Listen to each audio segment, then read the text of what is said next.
What makes a sport a sport? That's a question that's been asked so many times throughout the years, with many different answers. Is there a line to be drawn with what is a sport? What actually counts as a sport? Well, I've got a pretty decent answer. It can be answered by the sport of bowling. Well, kind of. Let me explain how bowling is linked to athleticism and every other sport that you probably know of. When most people think of bowling, they picture Friday nights, cheap pizza, neon lights, and maybe a few college kids having fun, drunk out of their minds. But competitive bowling, that's a completely different universe. And as I got deeper into it, I realized something wild. Competitive bowling isn't just sport, it's a blueprint for almost every sport. From the mental pressure of golf to the strategy of football to the insane physical grinds of tennis, bowling connects all of them.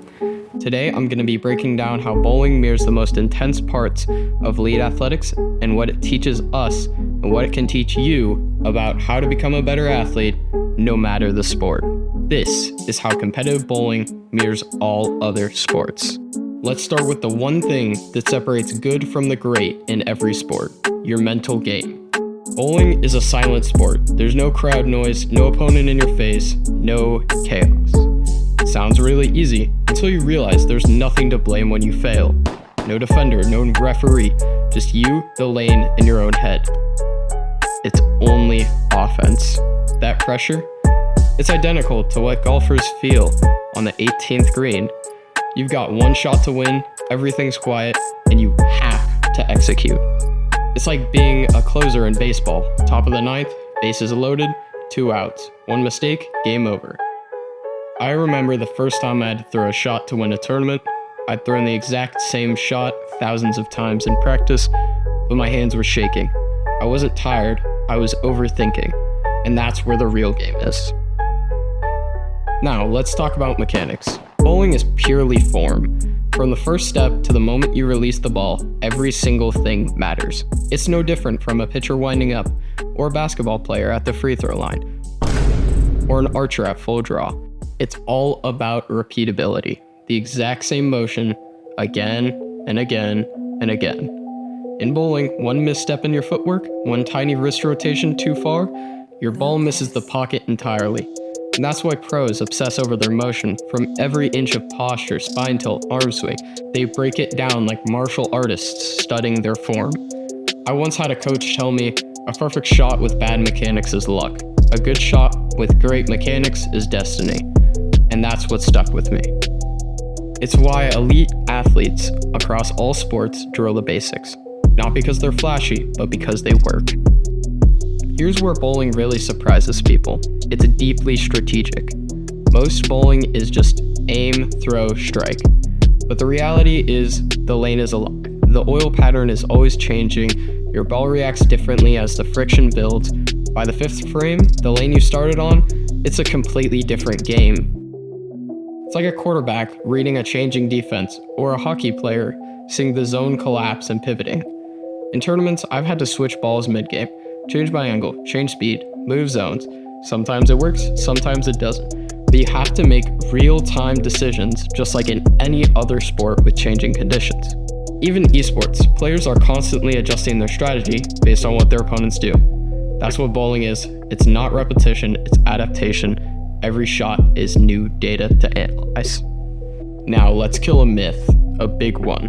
Bowling is not athletic. Tell that to the bowler who's played 20 games straight in the WSOB, carrying 15 to 16 pound balls, staying balanced, repeating full body movement under pressure.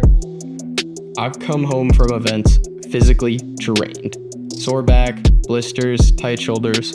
Why? Because bowling demands control over power. It's like tennis, you're constantly loading and releasing energy. Or soccer, you're constantly moving, controlling the pace, and staying light on your feet. You need core strength to stay balanced, leg drive to power your swing, wrist control to be able to hold on the ball, endurance to last hours of high-level play. It may feel like an easy sport, but make no mistake, competitive bowlers are athletes, and there is no argument against it. Now, recently I had to read an article for school, and in it talked about Olympic gymnasts and how they had pressure to succeed on the big stage, but how most of them didn't actually feel too much pressure. But the reality is, everyone works on their own stuff thousands of times to get where they are. You know what greatness really looks like? It's boring. It's not highlight reels. It's not trick shots or viral moments like LeBron dunking a basketball. It's a fighter throwing the same jab 10,000 times, a gymnast drilling their dismount for 2 years straight, the bowler sitting in the alley night after night, league night after league night, getting ready for the weekend. When I was training for high school state a few years ago, I practiced the same shot hundreds of times in practice the few days before. Same lane, same target, because when the pressure hits, you don't rise to the occasion, you fall to your level of training. And every serious athlete gets that. From fighters to football players, the grind is universal. So here's the truth. Bowling isn't isolated, it's connected. If you've mastered bowling, you've touched every layer of being an athlete. From focus to precision to strategy to adaptability, all of these factors play a huge role in how you'll succeed on the big stage. Again, bowling looks simple, but under the surface, it's every spot distilled. And that's why I believe bowling isn't just a game, it's a lens to understand what it really means to peak your performance. So now that that's out of the way, what's a sport that taught you about life? Drop it in the comments. No, seriously, I want to hear from you. Tell me your deepest stories about a time you folded under pressure or a time you succeeded from practice.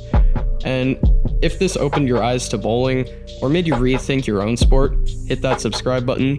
We've got many more breakdowns on the way, more connections, more stories, and I plan on expanding this channel and not stopping uploading. Subscribe to my channel and One-Handed Bowling, which is my main channel. And remember, it's not what you play, it's how you play it. See you next time.